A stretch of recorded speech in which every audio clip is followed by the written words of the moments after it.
Hello and welcome to Make It Happen with Will Polston. I'm Will Polston. This is episode number 133, and in this episode I'm joined by Neville Wright. Neville Wright is the co-founder of Kiddicare, a business mentor, investor, property developer, motivational speaker, and the author of the incredible book The Answer is Yes, Now What's the Question?, which is an inspirational story of how he turned 37 pence into an empire worth over £100 million. And in this episode, we're going to be talking about the mindset that enabled Neville to be able to do exactly that. So Neville, welcome to the show. Thank you very much. It's a pleasure to be here. So Neville, we were just talking offline, and I sent you the photo when I first met you, which was 6 years ago at the point of recording this, which feels like it was a flash ago. You know, it was a bit it literally feels like yesterday. But when I first met you then up in Peterborough, and having spent a bit of time as I do, learning about people and learning about how they operate. You are just one remarkable human being. You really are. And I'm going to plug it right from the beginning, guys. I'm going to be doing the best I can to share some of the pearls of wisdom from this incredible human being called Neville Wright. But I'm going to say right from the outset, go and get his book. And he's got the most remarkable story, which we are going to touch on a little bit. But so your book itself, let's start with that, because that's what I'm already telling people to get stuck into, Neville. The answer is yes. I better get it. I've got a copy. There we go. How's that? There we are. That right from the beginning, right from the outset. So the answer is yes. Now, what's the question? Which I think is even that is an insight into your mindset, and obviously the subheadings, how you've turned 37p into over £100 million, which is quite intriguing nonetheless. And we're definitely going to get stuck into a little bit of that. But the bit that I'm always obsessed with people is that lots of people have achieved great stuff, and I believe that success, however you define success, is 80% mindset, 20% skills and mechanics. And that's really what we're going to get stuck into today. So first of all, let's start, I suppose, from the beginning. Let's start with 37p. You know, if we go back to the short version of starting out with 37p, and we'll obviously learn a little bit about how you increased that slightly over the years, but let us know. Right. Well, when I was 4, I used to listen to my father. He used to take me on his bike when he used to go to work and drop me off at the end of the road, and I used to walk back, and I used to meet him every lunchtime at the end of the road, and he used to point out this building. And I was 4 years old, and he used to point out this retail shop. Amazing how, you know, in 1977, how we got a retail shop. Anyway, so he pointed this out every single day. And he said, I should have gone into business with Mr. Dobson, his name was, and we would have had second-hand furniture around the side and new furniture at the front, because my dad was a skilled craftsman. He was a cabinet maker and French polisher, and that's what he did his apprenticeship. And I've got a website called nevillewright.com, and on my mindset piece, I've just brought that up just before we started. Actually, on the mindset, it says, don't ever say I could have or I should have. Don't be frightened to become a millionaire. Well, my dad used to say, I should have. And I listened to that for a million times, and I always said, I will never ever go to my grave saying I should have. And what happened? I left school at 15. I had 17 jobs, and I was always making excuses. I should have, I could have, well, I would have, you know, but I didn't.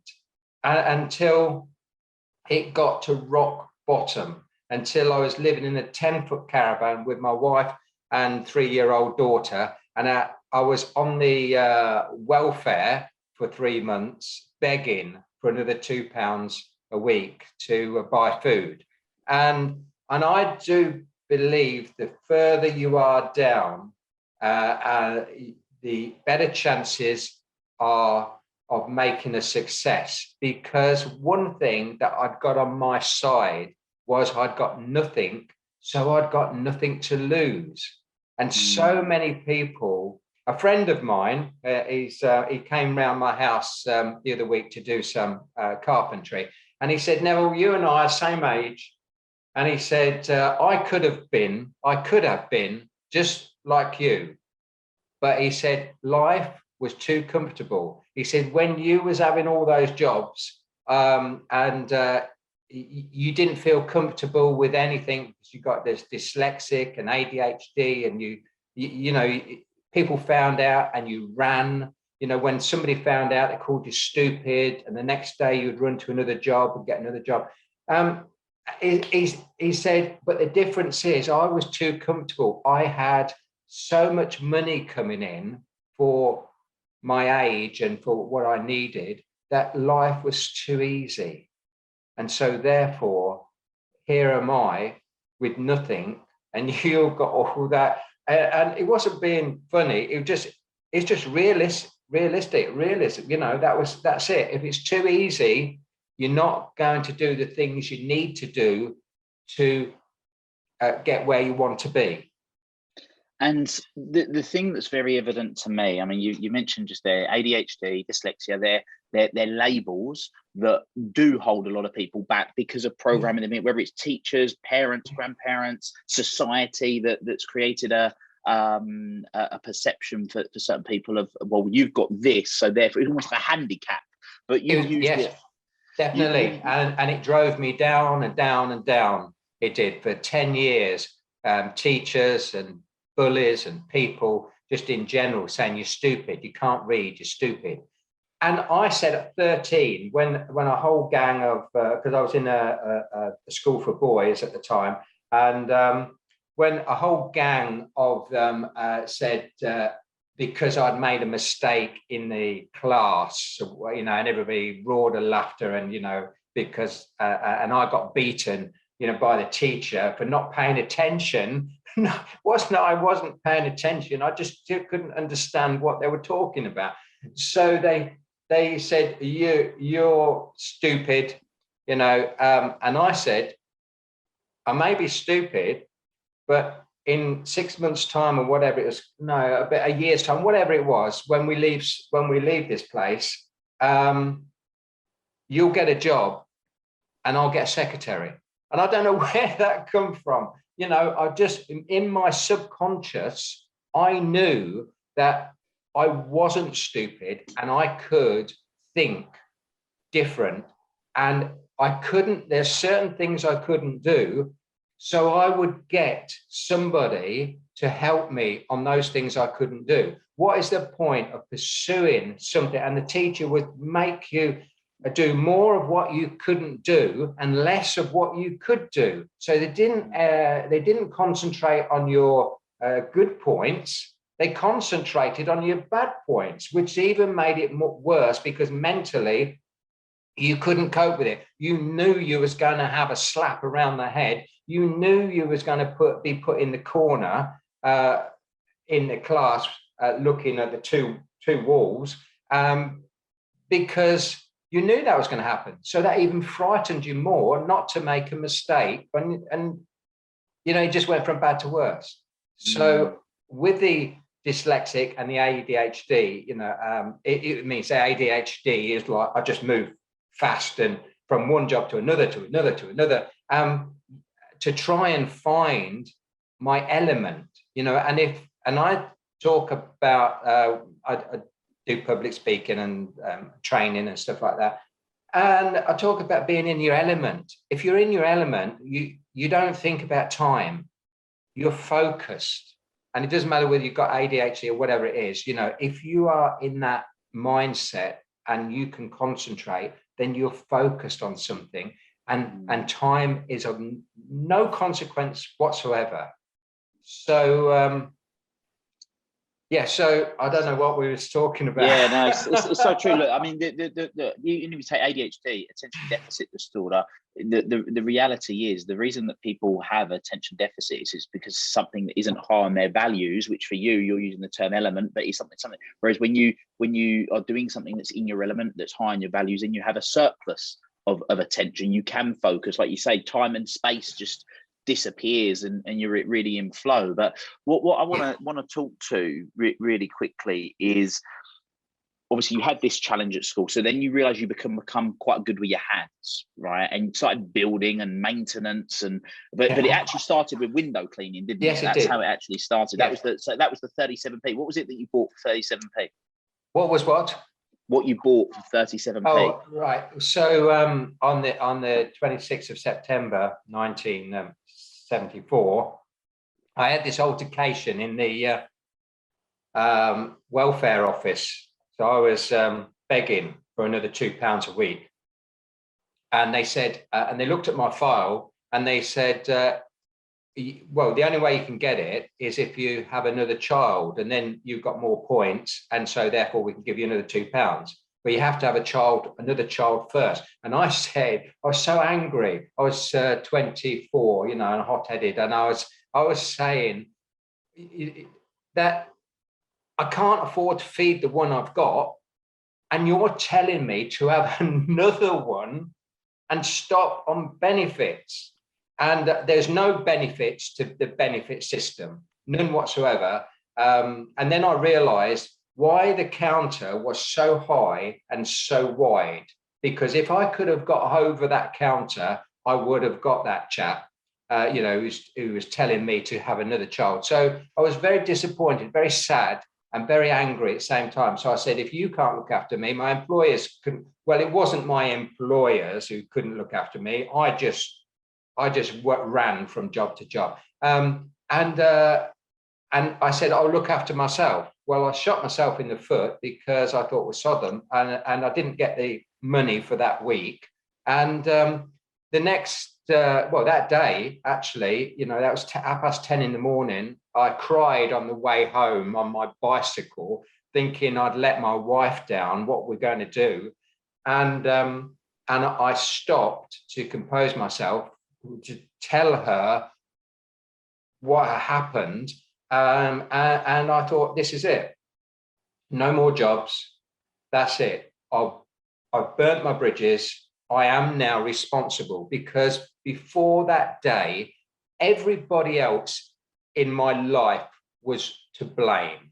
Everybody. It doesn't matter whether it was the system, the government, the employer, my next door neighbor, that everybody was to blame except me.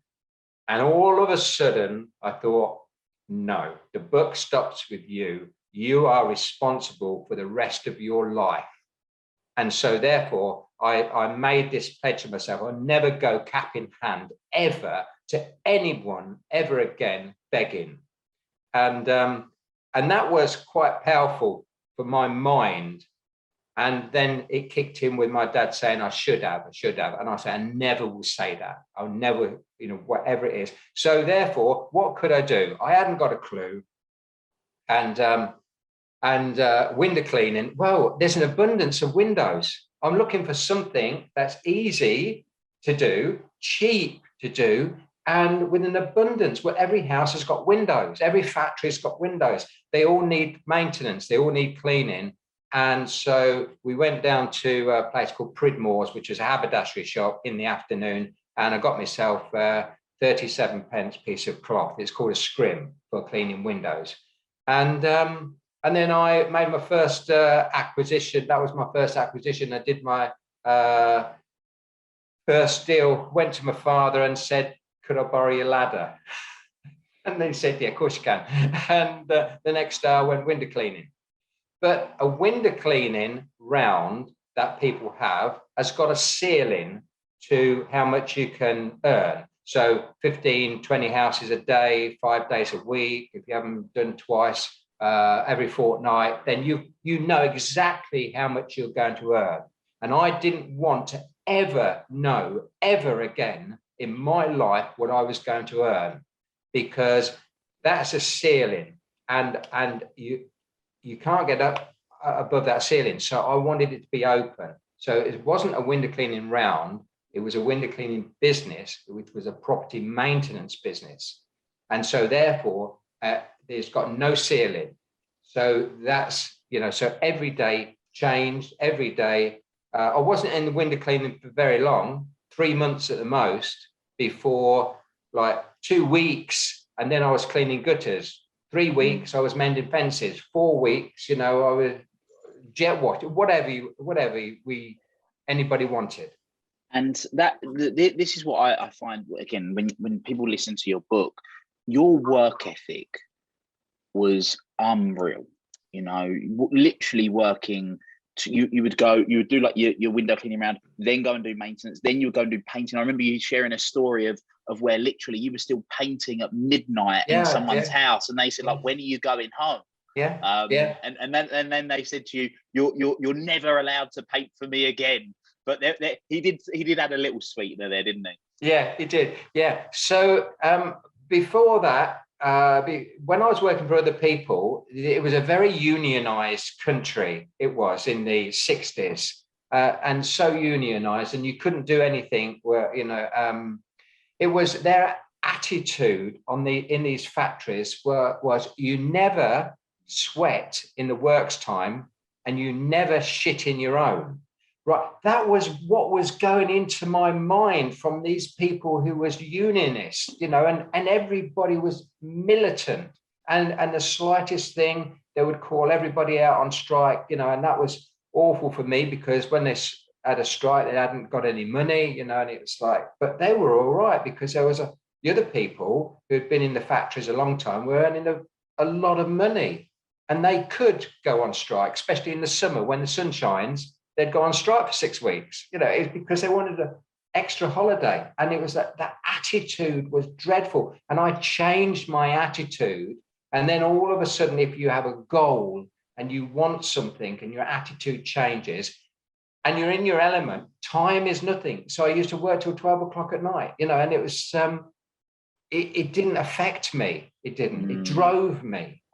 And you did that, and you built up the maintenance company, and then you started sort of buying your own properties and doing them up. I think you ended up, because I'm just mindful, there's so much good stuff I want to talk about, but it started off from sort of buying houses that were £600 to then sort of buying that, doing upselling to the point where then, like, I don't know how many years later, but you ended up buying like the biggest house in Peterborough or something.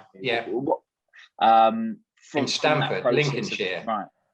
Yeah, it was unbelievable. It was, to go like in 10 years, 8 years actually. It was buying and selling. Do it. It took me 2 years to do our first house up, which was, and then each of the houses after that was 6 weeks. That's how different it was in the time frame between. How you work, and then we got this mansion. It was beautiful. It was, and that's a good story in the book. And it was incredible. How the hell did we do it? And these things accumulate, and it's a job to understand ourselves, because I used to go for 2 years. I used to go through those electric gates to this mansion. And I didn't believe it was mine. I thought I should be working there. My mind was still being depressed from the years and years before, thinking, I don't deserve this. I shouldn't be. I should be doing the maintenance in here, not owning it. And it's a peculiar feeling. And so just to put some context for people that are listening to this, because you're saying 8 years before you bought the first house for £650, literally not long before that, you were literally on benefits and weren't able to afford be able to pay for food for your daughter, and doing things on those. And then it was the equivalent of like a £3.5 million house, wasn't it? I mean, this wasn't. Yeah. So it's quite some leap. Yeah, the first house we bought, which was £650, I bought that when I was 18, because we met, Marilyn and I met when we was 15 and 16, And we decided within a few weeks we was going to get married, we were going to have children, going to buy a house. And we couldn't afford to get a mortgage. So therefore, for the next 2 years, we saved all the money that we earned, and we bought this derelict house for £650. And that's what took me 2 years to do that up. And in 1970, when we got married, we lived in that house. And then the next year, I bought another one. I sold that. So I sold the house, which was already done up. And then I bought another derelict house, but that was a semi-detached. It wasn't a terrace house. It had a garage space. And then I sold that 9 months later and bought another one. And then I sold that like a year, like maybe 6 months later, and I bought another one. And I thought I was a builder. I was still working for lots of people at the time, doing jobs, always had a job. And then I thought I was a builder, but before I'd done the decorating and stuff like that and got people in to do the rewiring and what have you. And then I ruined this house. I bought it for £7,500 and I got a £3,500 mortgage on it. And I destroyed the house because I thought I was a builder. I could rip it apart, but I couldn't put it back together again. I'd got no skills like that. And so we had to live in this caravan in the garden. And that house had gone down from £7,500 to the building plot worth, £1,500. And then I got fired again and went on the dole. So that's where we were. So then I had to do that house up when we was painting and decorating, and then sold that and moved on and on and on. And we ended up buying and selling 100 terraced houses in Peterborough.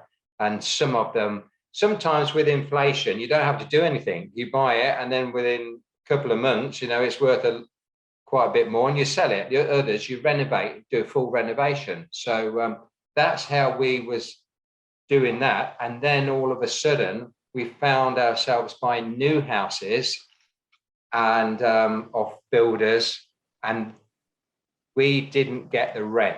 So we had 4 new houses and no rent coming in. And then we saw this mansion, and I said, well, we've got a house we live in. We've got 4 houses that we're supposed to be renting and getting. Why are we doing this? Sell everything and buy the one house. And that's what we did. And again, that house, what we bought, which was the dearest house in Stamford, around it was only first fix. Somebody had gone bankrupt on it. So it had gone down to about 36%. We bought it off the bank, but it was first fix. So then we had, a lot more work to do on it. So let me ask you a question, because you already said, like, when you pulled up to the gates of this house, you sort of pinched yourself and you even for a period of time thought, like, I should be doing the maintenance of this house, not owning it. And you've been very open and honest about the fact that when you started out, it was born out of pain and almost wanting to prove to the guy at the benefits sort of dull place that, no, I can do this, I can look after my family and do this. At what point, if there was ever a point, did you stop being motivated by the fear of not having money? Well, I think the motivation with the fear of not having money drives you, but then something takes over where you've got enough money, but then it's the excitement of building, of it changes. It goes from, if I buy this shop and renovate it, then somebody's got living accommodation and somebody who can't afford a shop has got a shop. So therefore, and then we've got an income and passive income. And that's what we want. We wanted to earn money while we were sleeping, so we didn't have to work if we didn't choose to work. So it kind of changed from being desperate to being comfortable to then changing our mindset of helping other people get what they want. And if you help enough other people get what they want, you get what you want, which Yes. is, mentally is good. Which is sort of what you've described there is very much sort of Maslow's hierarchy of needs, sort of look at security, safe survival, security. And then as you kind of work up, eventually you said there was that shift from, right, well, I'm okay now, but now I'm doing it out of the enjoyment, and it's the creation element. I'm in my element. Yes. and knowing that you're doing that in a way that was helping other people. So, okay, that's good to know. Something else that I want to touch on, because we obviously we can't have this this conversation without of course talking about Kiddicare. But one of the things that is really interesting, because you said about sort of your dad and making those excuses, and I should have, I could have, and I've got my own story that actually weirdly involves my dad and how my dad didn't do certain things, and that gave me the driver to do what I do now, and it's really a catalyst as to why I do what I do now. But one of the things that I always used to say, one of my dad's excuses was about my two uncles, and he always used to say they just got lucky. Right. And that was always, they just got lucky. And even from the age of about 11 years old, I was like, this doesn't seem right. And I've said for many, many years, I don't believe in luck. But you have your own saying about luck, your own luck motto, don't you? Well, I say you take your luck as it comes. Whatever you luck is, bad luck, good luck, whatever, you take your luck as it comes and you fit yourself to it. So therefore, painters normally stop painting or when there's a thunderstorm and it's pouring with rain. I didn't know, because I was planning that if it was changeable weather, I would do the soffits when it was under the guttering when it's raining, so I could have my ladder up, cleaning under the soffits or painting the soffits, and people go by and it's like shucking it down with rain, but they're dry. It was, if I moved out, or if I was on my ladder, I would get wet, but who cares? You only earn money when you're a painter, when you're putting that paintbrush, when you're putting that paint on. And you took that to an extreme as well, right? Because you didn't. Most people, they paint with one hand. You didn't paint with one hand, did you? It was like the Karate Kid, wax on, wax off. You painted with both hands because you realised you could get stuff done quicker. Yeah. I mean, this is what I mean about your work ethic. You working 18, 20-hour days. You would. I'm right saying you would tape your hands up because they were so cut and blistered. So I could. This was. Well, my wrists, I can't do it now, but when I was younger, I could pull my wrist backwards and forwards. It moved about.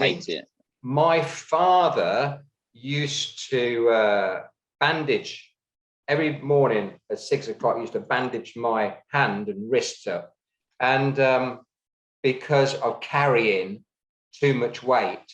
And then when I was self-employed, I would be cutting up material at night because we used to make cushions and make toys for my brother's father-in-law's market stall. So we used to make the wombles, and if you remember those, and used to sew them together, cut it up, and the scissors I'd got chafed, and I would have big blisters. I wouldn't have any, the skin would be falling off. And then because I got dermatitis because the cement that I was mixing in the daytimes, to do roof work, got in, and my hands were red raw. And I used to put plasters on them in the morning, and it was just dreadful. It was. I didn't think I'd ever have proper hands again. But people used to say, you're crazy. But it was something that I needed to do, and I needed to fight through this because there wouldn't it have been awful for me opening that door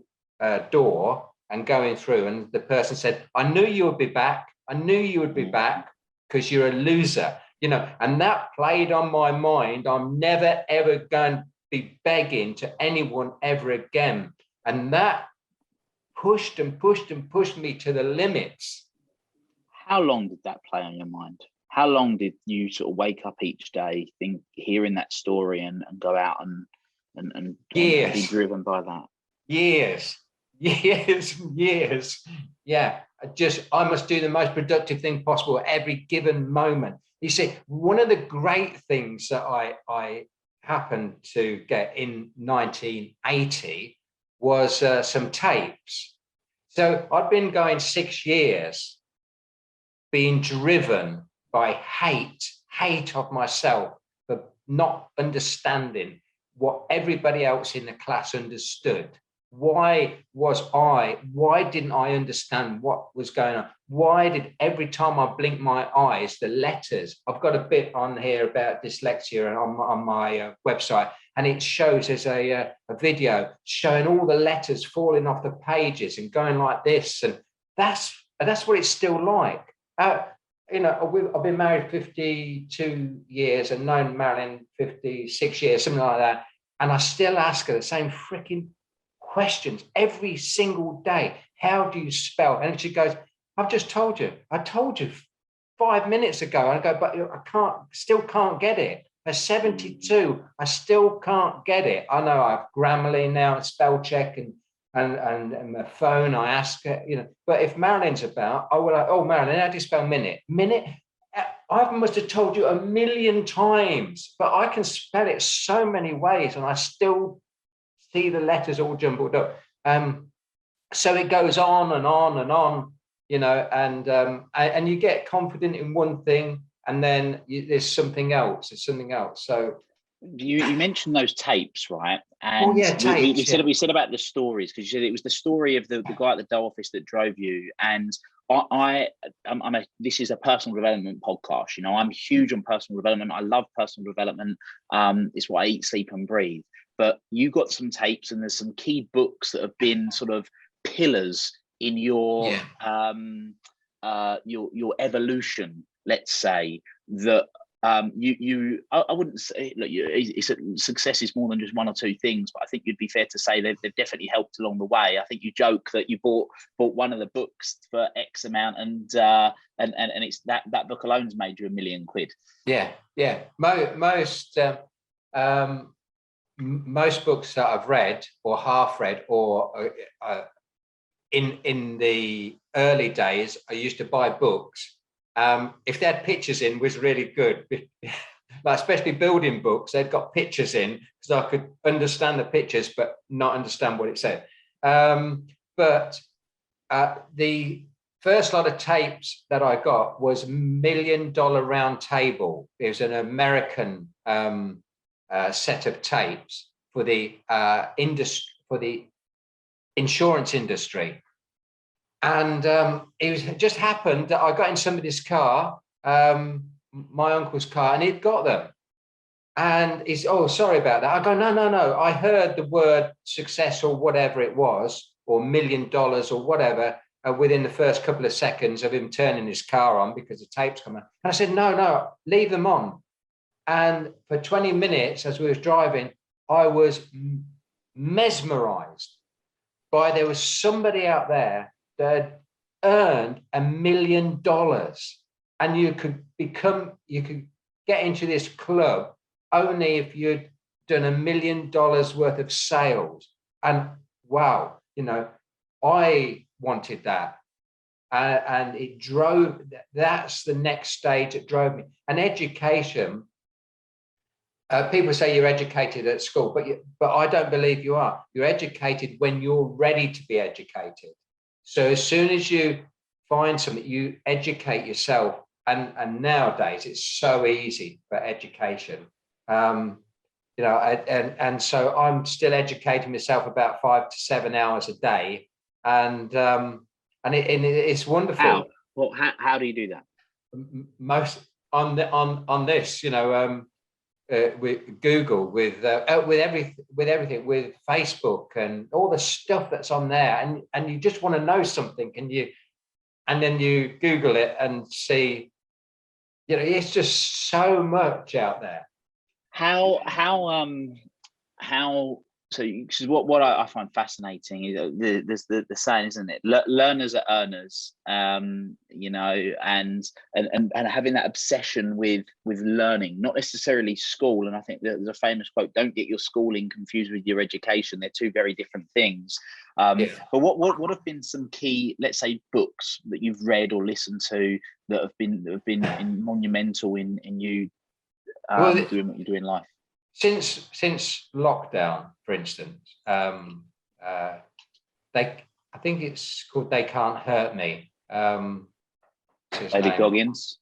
Yeah. He swears a lot in that, doesn't he? But I think he's made a new version. Because when I started listening to it, it's about, I know it's 20 hours or whatever. And I thought, I'm not going to enjoy this because although I swear, and there's about 37 fucks in my book, and shits and all that kind of stuff and bollocks. But, it's like, it was every second word. I thought, I don't think I can stand it. But actually, then you get rid of that and then you go into his mind, his mindset, and the older you get, the more you need different things to motivate you, because you've been there, you've done it, and you die. Been there, done it, die. Well, I didn't want to die. So therefore, you've been there and done it. What's next? What's next? What's next? Money's not a motivation, but physical fitness, is drives you,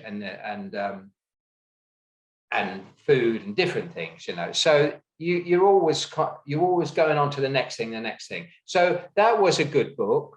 That's recently. The books on the real Anthony Fauci by Kennedy, that's a really good book. And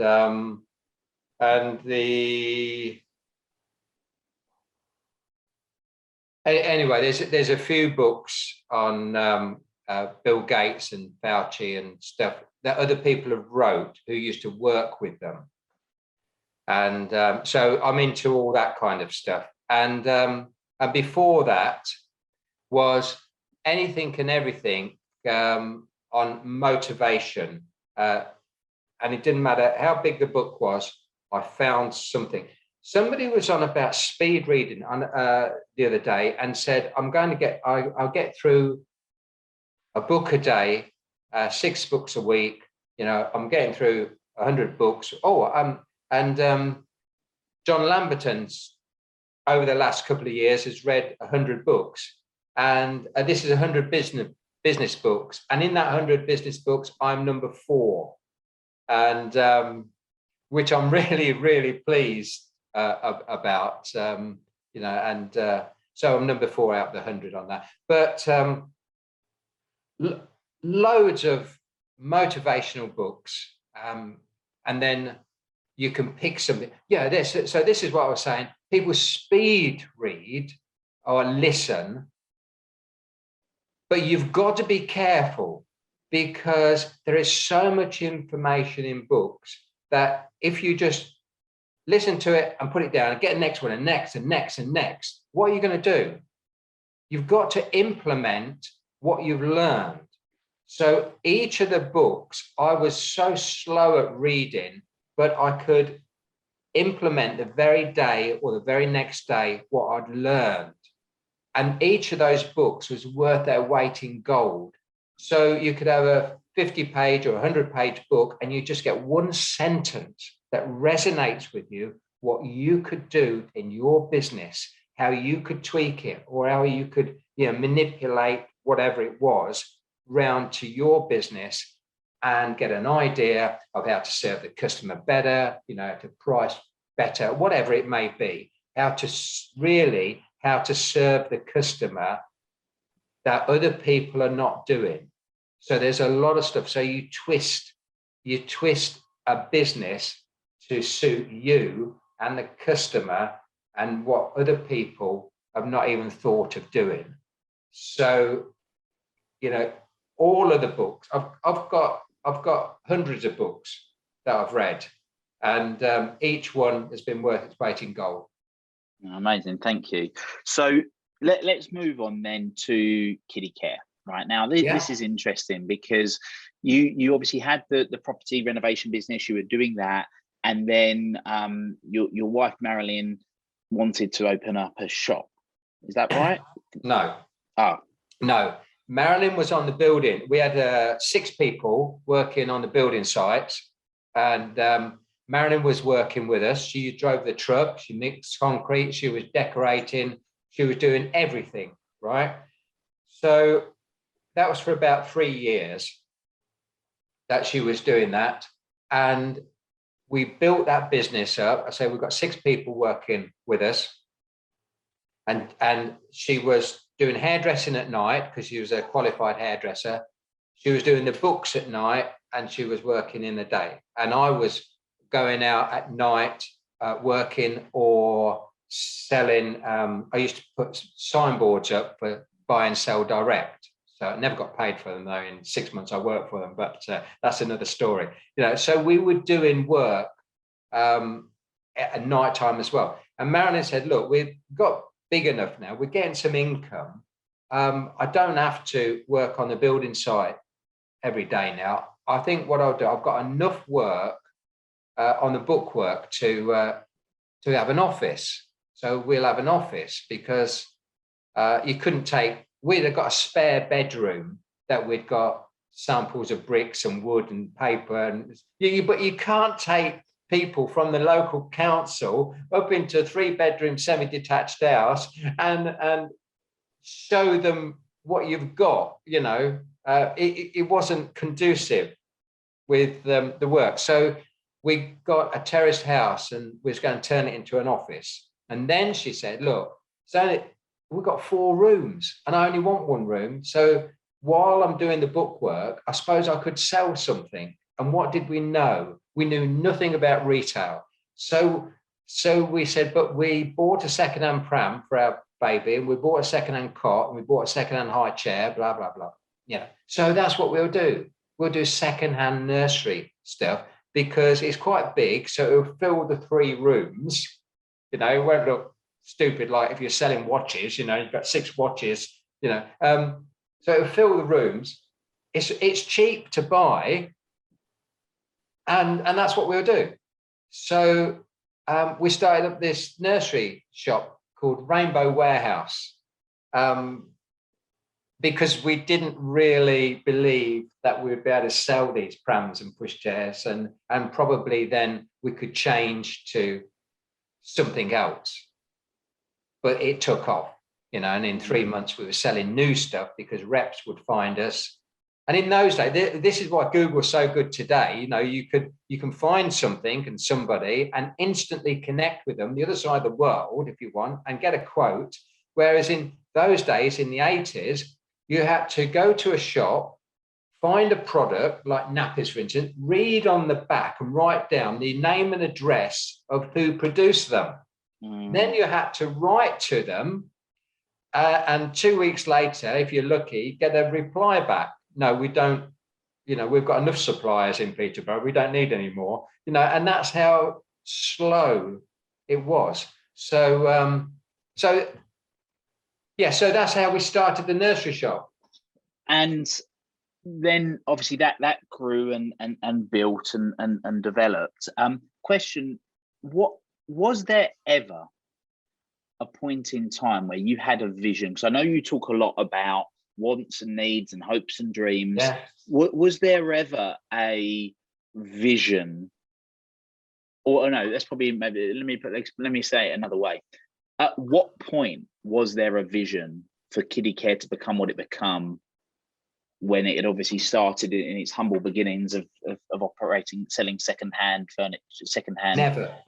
Right. Wow. Never, because we was only concerned about today. So the person used to come into the shop and say, have you got a Silver Cross pram? And it would be, no, we haven't, but we'll try and get some. And it took us 5 years of writing to Silver Cross every year to say, can we have an agency? And each year they'd write back and say, no, you can't. We've got 3 in Peterborough. We don't need any more. Until somebody closed down, then they wrote to us and said, yes, now you can. So it was the customer that drove us, because the answer is yes. Now, what is a question? And that started 3 weeks after I started window cleaning. Somebody looked up the ladder and said, Neville, while you're here, can you? And I go, yes, I can. And she said, I haven't asked a question yet. I said, I'll do anything you want, as long as it's not immoral or illegal in my mum's eyes. Because if it is, Lord Jesus will punish me. And if he doesn't, my mum will. Yeah. So it's like that was born out of that person saying, Neville, can you? And I said, yes. So we took that idea onto the retail business. The customers drove us because they want to fulfill their needs. Because when you fulfill somebody's needs, they praise you. And I wasn't used to praise, and I couldn't take praise, but I loved it. Thank you very much. You're really nice. You know, you really served me well. You've really got the, you know, and it's fantastic. And that inside you makes you want to do more and more. And so everybody who came in and said, have you got this? No, we haven't got this. But I'll try and get it for you. So won't be a second. Oh, I don't know what's happened to that. And that's what. So customers drove us. So our office, not our office, the office, which we made into a shop, that was in 1977. By 1980, people was queuing at the door. You know, you couldn't get any more people in the shop. It was incredible. It was like a Black Friday every day. But it was only a two down terraced house, and we knew we had to move. So we decided to move to bigger premises, and well, we decided to sell the shop as a going concern. And that was the first one we sold. That's the first business we sold as a going concern. It was. And we did that 4 times. So to answer the question on the, was the vision big? No, we couldn't visualize spending like 16 million pounds on a building. No, we're talking about 3 grand. You know, it was like, and I will say we had this idea, and I got it from a tape or a book, or make sure that when you go into your business in the morning, say you go in at 7 o'clock in the morning, you know what your business is about. By 5 or 6 or 7 o'clock at night, that business should have changed.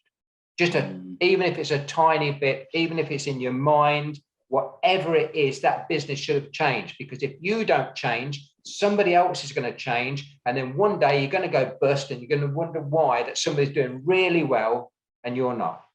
It's really interesting you say that, right? Because in this year, I've personally spoken with, and this isn't for a podcast or a book, this is having a direct conversation with 3 people that have got a personal net worth of over £100 million. And right. All of them have said that it was never actually about that. I was set on creating the vision. What they become obsessed with was constant improvement every day. Every single day getting a little bit better and pushing the boundaries and pushing that envelope on being better, which I know that you were. Everything in terms of your customer care, your systems, your processes, all of those things. And to the point where if we fast forward right towards sort of the end, even when you were looking to sell and you sort of made the family decision, you were looking to sell, you were saying, well, we're not ready yet, because you hadn't got, in your mind, you didn't feel that the systems and processes were good enough to sell to someone. You wanted to make sure that you could hand over a real turnkey solution. You didn't want to give over anything, even though we were buying it from you, that couldn't operate at its absolute best. Yeah, so we did that 4 times. And we wouldn't sell unless it was beneficial to the person who's buying it, and they could go in there, we could train them, and they could carry that on with their philosophy. But there's not many people who do that, because they buy a business, they think it's going to run itself, and they think that just because they see the profit for the last 3 or 4 years. We used to say to people, do not take any notice of the profit. When we sold the first 3 shops, do not take any notice of the profit. And they go, why? And because you're not as good as us. And that is the truth. And we will train you, but you're not as good as us because this is what we do. We're focused on it. So if you're willing to take half of that profit, then buy it. And people I've got on the first page of my book, it says, this book contains reverse psychology, so look out for it. So that's on the very first page, right? And reverse psychology is right throughout that book and throughout our lives, so don't try and kid anybody that they're going to make twice as much as you do. No, they'll make half as much because they're not dedicated to it. They will become, if they are passionate, they will become. But if you can afford to buy a business, you probably are not going to be, your back's not going to be against the wall and to fight. And you have to fight yourself every day. And fight is what you did. Because I'm mindful of there's so much I want to talk about, but lots of people are here. That's amazing. You sold your business for £70 million cash. Like, that's amazing. Yeah. But there was a hell of a lot of fights that you had, everything from finding yourself in court with the council due to something that's in everybody's opinion will be so petty. We won't go into that. We'll leave that as a story for people to read in the book, but that literally nearly crushed you all, to selling the mansion and literally living in your warehouse. 2.5 years. People used to say, I went by at 4. I was going to the airport. People would say, they'd phone me and go, I'm at the airport, but I went by your office at 4 o'clock this morning and you started early. Going, I bloody live in there. Yeah, it was shit. It was. But we've had some shit times, but when your back's against the wall, you fight, you do. And what else are you going to do in life? People climb mountains, and they take risks. So in business, you climb a mountain, and if you are with your family, just make sure it's the right mountain, because you don't want to get up to the top and put the flag up the top of the mountain and go, what? Oh, where's everybody? Oh my God, they're on another mountain. It's like there's a lot of stuff in this book that is not just business. It's about life, and that's what I like to say, that your attitude and your approach to wanting to push forward, and like you say, you're willing to. And I know you talk about it a lot in the book. Is that you had lived in a caravan, you had done all that. So for you, going from a mansion, knowing that you could go back to living in a caravan if you needed to, it was never, we can do it. That you can do it, and that's something that enabled you to, from what I believe, to push on. But when you were in those times, like the really challenging times, and you didn't know how you were going to make ends meet, what was the sort of thing that you would say to yourself, or what was your mantra that got you through the challenging days? Well, the one good thing was we was together and we wanted the same things. We did. And so it was really good that if one of us was down, the other one could see that. And you can't be down when somebody's down, when somebody's breaking, at breaking point, and it's awful. And mentally and physically, they've just broke down. They cannot cope. Then somebody has to step up and take control. And they get the adrenaline, and they get I don't know, they just get something in them, and they take control of the situation. Because if you're both down, or everybody's down, then it just collapses. So we had built a team around us. So it doesn't matter how wealthy you get or how big your business gets or how successful it is, there's always going to be red tape and people to bring you down. There is. And, people build you up to pull you down. And this is what happens in business and in life. And we've got our 2 daughters then working with us. And then we've got our son-in-law working with us. And then we've got a team of people, our managers and the people who worked in the office. And everybody used to go through this. And it was like, if somebody had a problem, there would be, we say, well, they're temporarily insane, because they cannot cope. Because what happens, I read a book called The Peter Principle, and that is an old book. And you were saying, what books would you recommend? I recommend this little book. Is about 50 years old. It's called The Peter Principle. And when you're growing a business, you need to read that book. And like all books, more than once.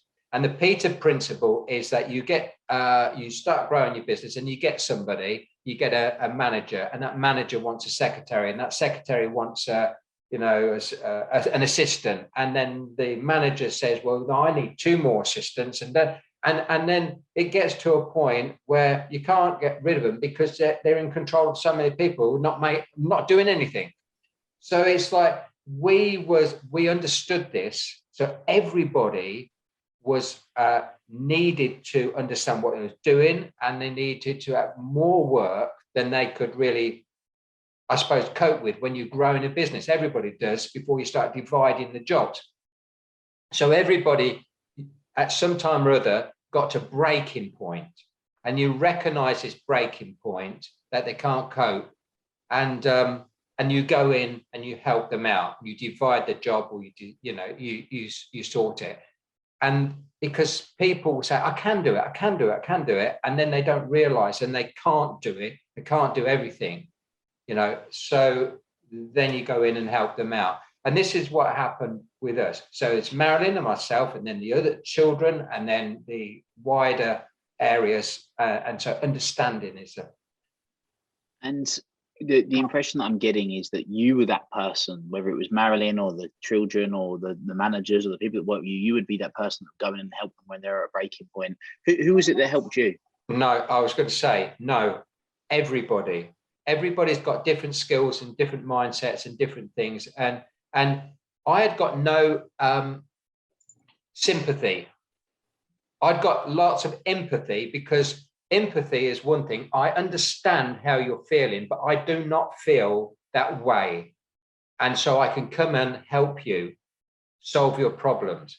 But most people create problems and then they use them for a crutch.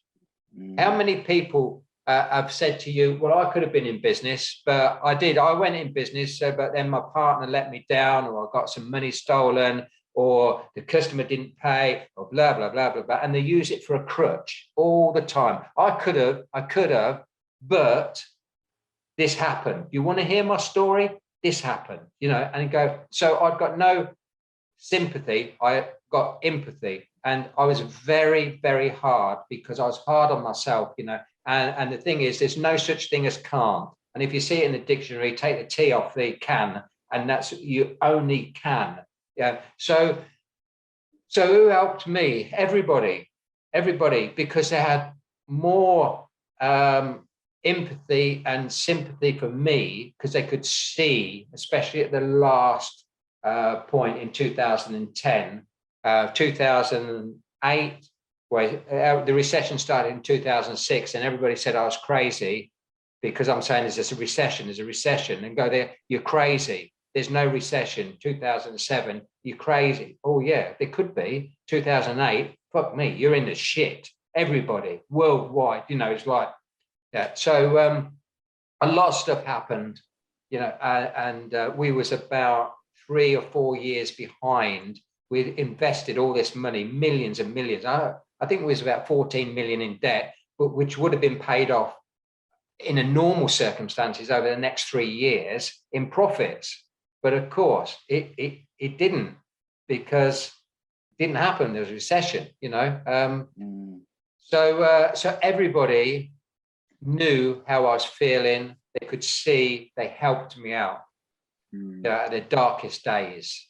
Very good. Question for you. You spoke about in the book, there was a time, and I'm not sure if it was during the time when it was difficult, but you would go to speak, and then you couldn't think of the particular word you couldn't get. Yeah, I lost everything. I lost the whole of my vocabulary. I did. It was quite early on.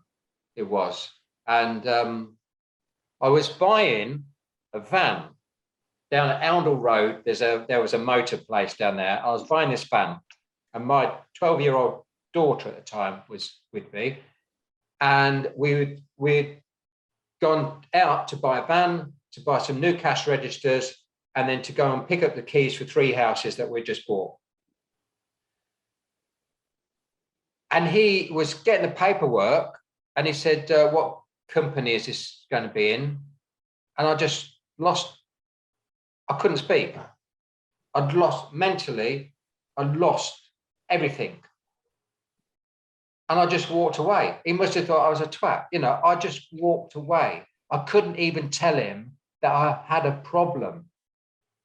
And then I got in the car, and I had to take my daughter to where the 3 houses were and point to them. And I did, you know, manage to say, you need to get the keys.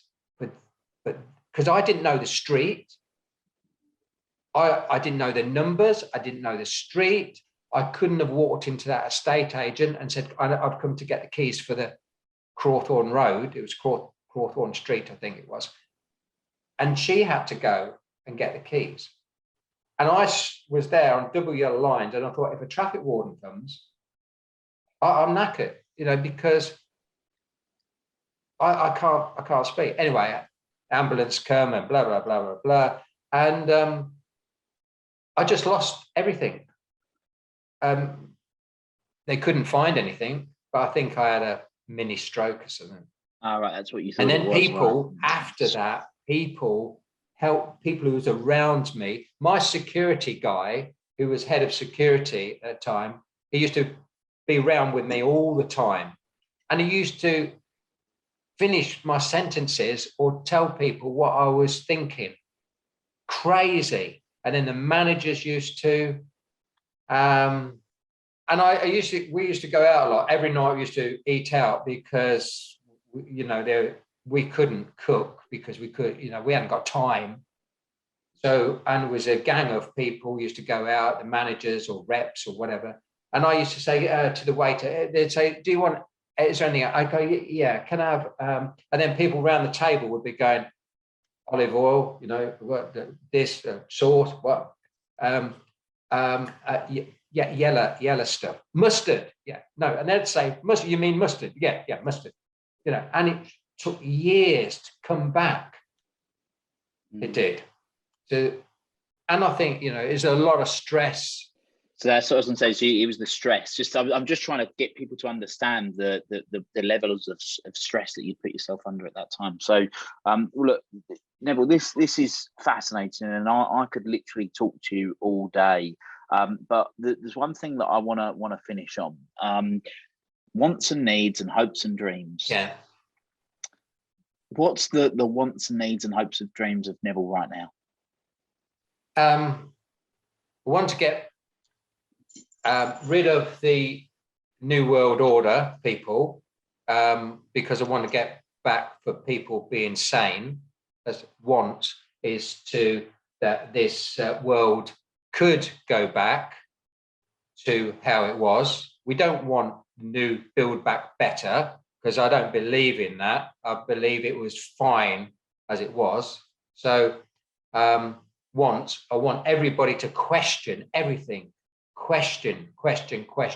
I've learned so much in the last 2 years. I don't believe virtually 99% of what's happened and what's going on. And then you delve, and once you don't believe one thing, you question everything else, and then you realize that systems have been developed on a pack of lies. So anyway, so that's my want.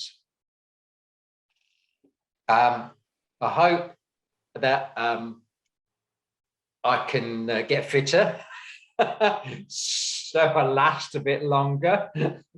Yeah. So my dreams are for my. I've got 6 grandchildren and a great grandchild at the moment. So my dreams are that normality, sensible people will take over the world. Sensible, normal, loving people will take over the world, and that there will be, they will have their life as good as I've had mine. So that's my dreams. What else was there? Well, your wants, needs, hopes, and dreams. I need more time to do things like this, because I took a long time to get where I am, and it was exciting. Yeah. So a lot of people, I do a lot of mentoring, and a lot of people go, right, I'll have an hour with you. Yeah. Because they think for a cost of an hour, they think they can put their world to right. So they go, how do I become a millionaire? What's a quick way to become a millionaire? So, yeah. So, but what are you going to do when you get your million? That's the point. And why do you want a million? And if you just want it because you want to put it in the bank, well, that's no good, because money will run away from you if you don't work it. Money likes to be worked and looked after, not buried or just put in the bank. Anyway, so once needs, I need to fill every day with 24 hours of productive stuff, and it doesn't matter what it is. I do fill my 24 hours, but I want that to go on and on and on. But there's a lot of people out there in the world that doesn't want that for anybody. So they're scaring the shit out of people. And I want people not to take notice of them. Well, Neville, thank you so much. It's been an absolute pleasure. I know you've mentioned it a few times, the website and whatnot, but if people are thinking, wow, this guy's incredible, I'd love to learn more. How can people learn more? How can people connect with you? Where can people find out more about you? I've got nevillewright.com, which is my website. There's a lot of stuff on there free. I do mentoring every day with either companies or individuals. I do public speaking, and then there's the Facebook, and all that other kind of stuff. What you go on. That I'm learning. I want to learn. I really want to learn about TikTok and all the other stuff. But I can't get my brain around it yet. Yeah. I make these excuses. I want to do this, and this, but I need to choose what is priority for me. Yeah. And today you're priority for me.